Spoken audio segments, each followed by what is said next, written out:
Indian Prime Minister Narendra Modi will visit Brunei and Singapore in the first week of September. The Ministry of External Affairs has said that Prime Minister Modi is scheduled to visit Brunei on September 3rd and 4th, followed by a trip to Singapore on the 4th and the 5th of September.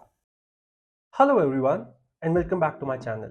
Today we are going to comprehend about Prime Minister's recent visit to Singapore and Brunei. What are the implications of these visits for the Indian economy? What is India's Act East policy?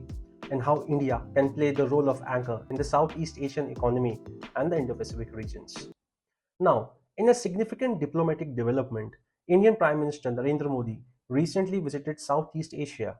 Now, this visit underscored India's strategic ambitions in the region with key stops in Brunei and Singapore.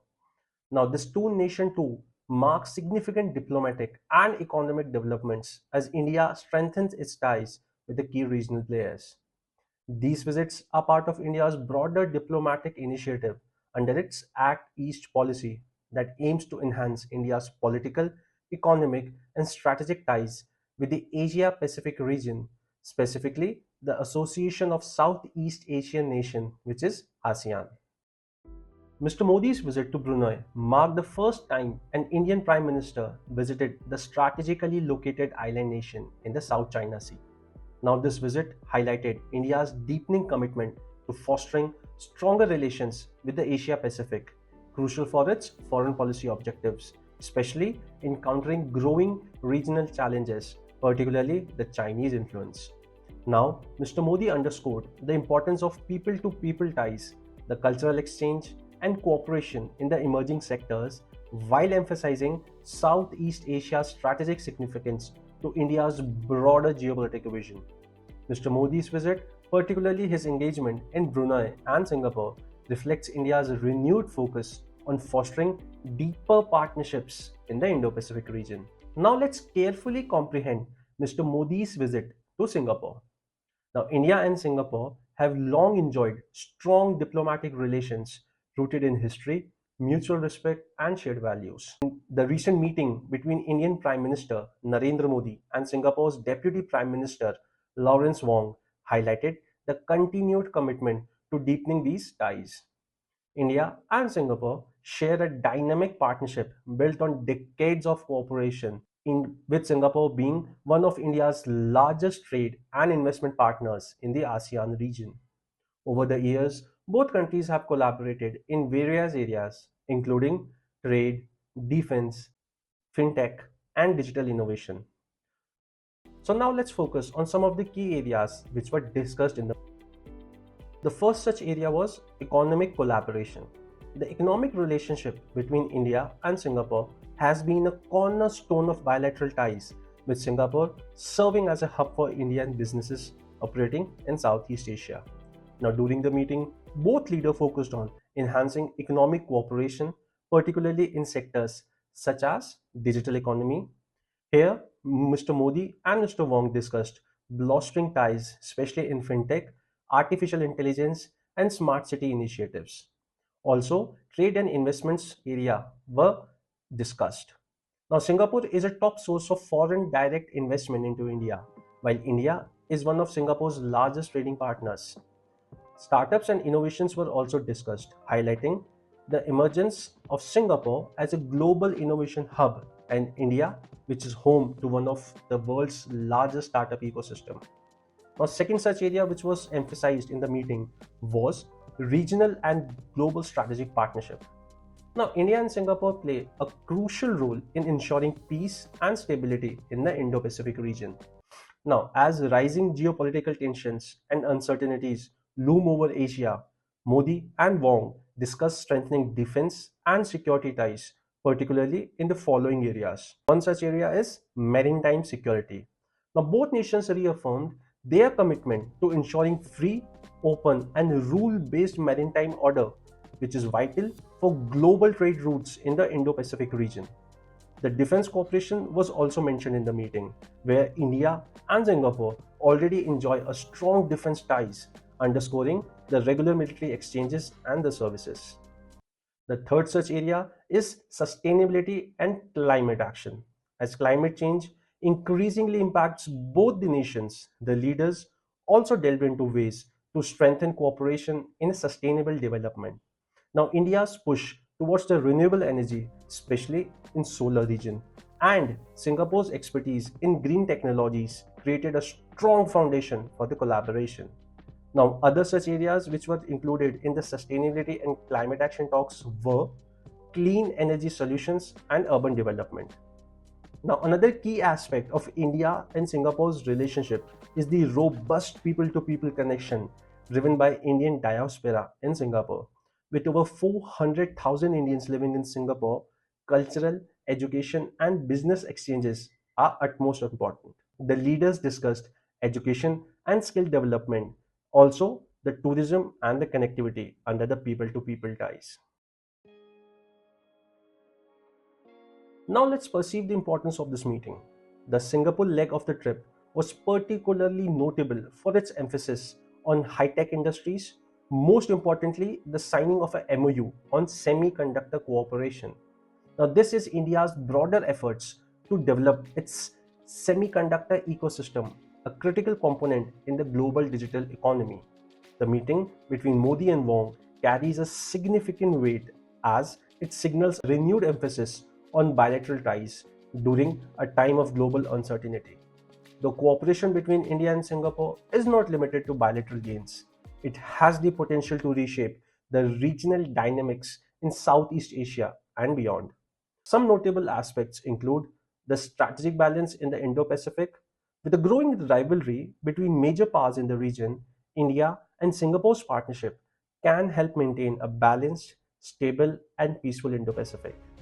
Also, the boosting economic growth, which is coupled by enhanced economic collaboration between India and Singapore, particularly in the digital transformation and innovation, can act as a catalyst for growth, benefiting not just these two countries, but the broader Southeast Asian region.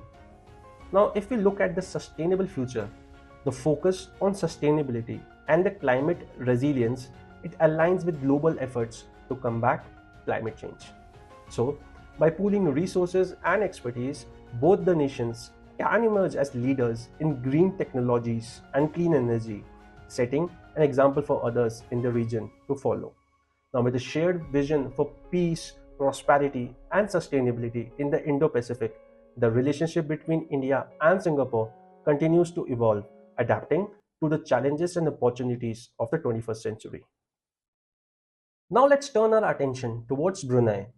Now, in a significant diplomatic development, the Indian Prime Minister recently visited Brunei's capital, Bandar Seri Begawan, to meet with Sultan Haji Hassanal Bolkiah. Now, this meeting marks a critical moment in the evolution of Indian-Bruneian relations, as the two leaders met on the occasion of the 40th anniversary of the diplomatic ties between India and Brunei. Now, Modi's visit was a milestone as it marked the first time an Indian Prime Minister visited the small but strategically important nation. Now, this nation is a resource-rich country that plays a vital role in India's Indo-Pacific strategy, making this visit highly symbolical. Now, the visit is a part of India's ongoing efforts to strengthen its relationship with ASEAN nations. So let's look at some of the key outcomes of the meeting between the two leaders.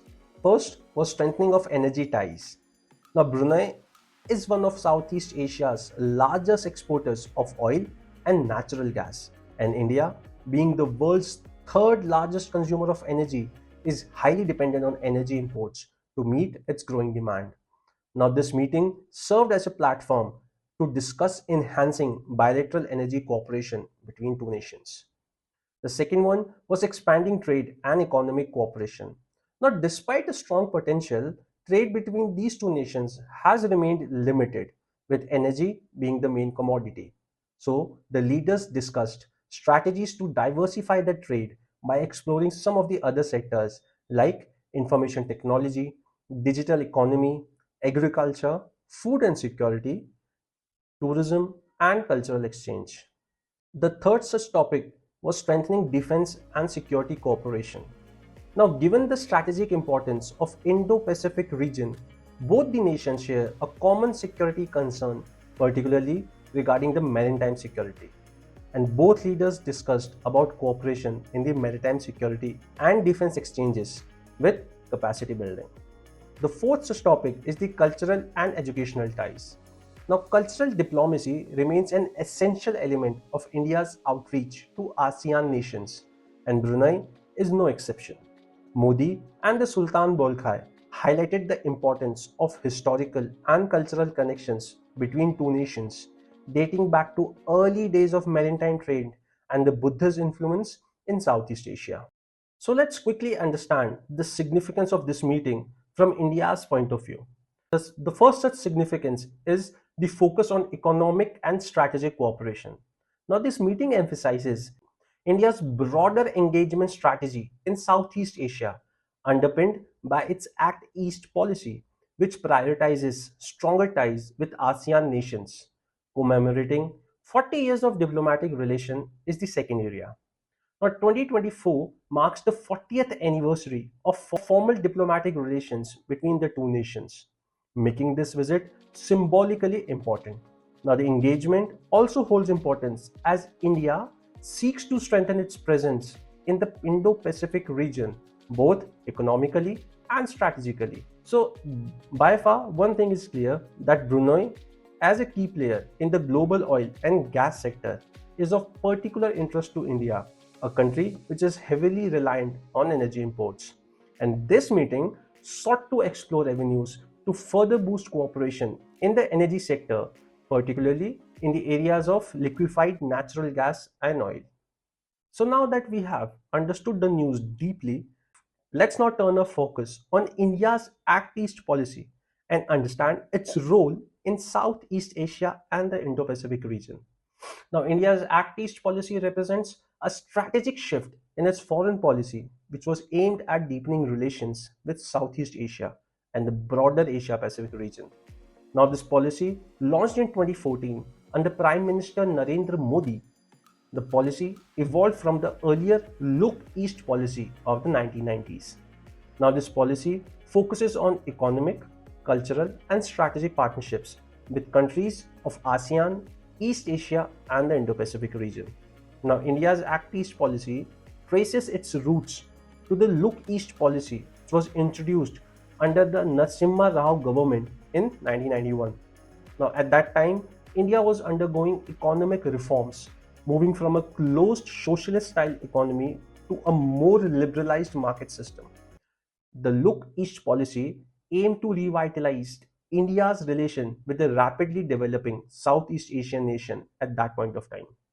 Now, during the 1990s and the early 2000s, India made a significant stride in building economic and trade ties with ASEAN nations. However, by 2014, it became evident that India needed a more proactive and dynamic approach. So, this policy was introduced to reflect this particular ambition, expanding the scope beyond Southeast Asia to include countries in East Asia and the broader Indo-Pacific region. Now, some of the key objectives of this Act East policy includes the first and foremost is the economic cooperation. Now, boosting trade and investment in ASEAN countries and other East Asian nations is one of the most important area of this policy. Strengthening regional connectivity projects such as roads, railways, and maritime routes, particularly through the India-Myanmar-Thailand trilateral highway and the Kaladan multimodal transport project. Now, facilitating partnerships in sectors like IT, infrastructure, energy, and pharmaceuticals. Also, there is concern about the strategic and the economic cooperation. Now, strengthening defense ties and security cooperation with the East Asian nations, particularly through military exercises and joint training programs, with a focus on maritime security, given the strategic importance of the Indian Ocean and the South China Sea. Also, counterbalancing the China's growing influence in the region by deepening relationships with the key players like Japan, Vietnam, and Australia. Now, the third such area is promoting cultural exchanges, tourism, and education links with the East Asian nation. Now, by enhancing India's soft power through initiatives like scholarships for ASEAN students and increasing collaboration in education and research, with reviving historical and the cultural ties with some of the countries like Cambodia, Laos, Thailand, which share Buddhist and Hindu heritage with India. So these were all the key objectives of the Act East policies. Now let's look at some of the key partnership of India under the Act East policies. The first such partnership is with ASEAN. Now ASEAN has always remained central to India's Act East policy, both as a collective economic bloc and as an individual partners. Trade relations between India and ASEAN nations have flourished, with ASEAN being India's fourth largest trading partner, and the bilateral trade reached nearly $98 billion in 2022. Now, second such partnership is with Japan. Japan is one of India's most critical strategic and economic partner in the region. It has invested in infrastructure projects in India, such as the Mumbai-Ahmedabad bullet train. Now, both countries also collaborate in defense and maritime security, particularly in the Indo-Pacific region through the Quad grouping. The third partner is Vietnam. Now, India's relationship with Vietnam has grown significantly due to shared concerns about China's assertiveness in the South China Sea, and both countries cooperate in defense, particularly in the areas of naval and maritime security. The fourth important player is Australia. Now, Australia plays a key role in India's Indo-Pacific strategy, and both nations are part of the Quad alliance, including Japan as well, which promotes a free, open, and inclusive Indo-Pacific. And bilateral defense cooperation has grown through the Malabar naval exercises. The fifth and the last important partner is the United States. Now, US is a vital strategic partner for India in its Act East policy, and India and US cooperate on regional security, maritime freedom, and counter-terrorism, especially within the Indo-Pacific framework. The US-India Defense Framework Agreement has further boosted defense ties. Also, let's look at some of the important connectivity projects under India's Act East policy. Now, India has invested heavily in improving the connectivity with its eastern neighbors to promote regional integration and economic growth. And some of the projects include India-Myanmar-Thailand Trilateral Highway Project. Now, this is a critical infrastructure project connecting India's northeastern states with Myanmar and Thailand. The second such project is Kaladan Multimodal Transit Transport Project, which connects India's northeast with Myanmar's Sittwe port, providing an alternative route that bypasses the congested Siliguri corridor. The third such project is Mekong-Ganga Cooperation Project. Now, this initiative promotes cooperation between India and countries along the Mekong River that includes Cambodia, Laos, Myanmar, Thailand, and Vietnam. So now that we have seen the importance of Act East policies, its partner, and some of the projects, let's try and understand some of the challenges which India faces. Now, despite its success, India's Act East policy faces several challenges. The most important challenge is China's influence. Now, China's Belt and Road Initiative and increasing economic and military influence in Southeast Asia poses a significant challenge to Indian ambitions. The second such challenge is the infrastructure bottlenecks. Now, with projects such as the India-Myanmar-Thailand Trilateral Highway are promising, delays in construction and infrastructure bottlenecks have hindered the progress. The third such challenge is the limited economic resources. Now, India's capacity to invest in this large-scale infrastructure and the development projects in the region is limited compared to China's financial muscle. The fourth such bottleneck, and the most irritating one, is the political instability in the neighboring countries. Now, political instability in countries like Myanmar and Bangladesh can affect India's connectivity projects and strategic partnership. So in conclusion, the India's Act East policy has brought a renewed focus on strengthening ties with Southeast Asia, East Asia, and the Indo-Pacific. Now, by fostering economic, cultural, security partnership, this policy aims to position India as a pivotal player in the region's future. Now, this policy reflects its strategic ambition to strengthen its role as a regional power in Southeast Asia and the broader Indo-Pacific. Through initiatives in infrastructure, trade, and strategic cooperation, India seeks to counterbalance China's growing influence in this region. However, India must overcome its significant challenges such as the competition with China and infrastructure deficits to fully realize the policy's potential. Looking ahead, continued cooperation with ASEAN, Japan, Vietnam, Australia, and the US will be crucial for success of this policy and India's strategic interest in this region. So now that we have understood the minute details of Mr. Modi's trip to Singapore and Brunei and also have learned about the significance of India's Act East policy, let's conclude our video. Mr. Modi's visit, particularly his engagement in Brunei and Singapore, reflected India's renewed focus on fostering deeper partnerships in the Indo-Pacific. The focus on semiconductors and digital technologies in Singapore represents a strategic push to modernize the Indian economy and strengthen its geopolitical standing. Now, this trip is a critical step in cementing India's role as a leading actor in the region's economy and security architecture, ensuring that both Southeast Asia and India benefit from the partnership built during these visits. And these visits are pivotal steps in deepening India's engagement with Southeast Asian nations, advancing India's foreign policy goals for promoting regional security, connectivity, and the development. The Act East policy, alongside the Neighborhood First policy, positions India as the key player in shaping the future of the Indo-Pacific region. So thank you so much for watching the video and stay tuned for more.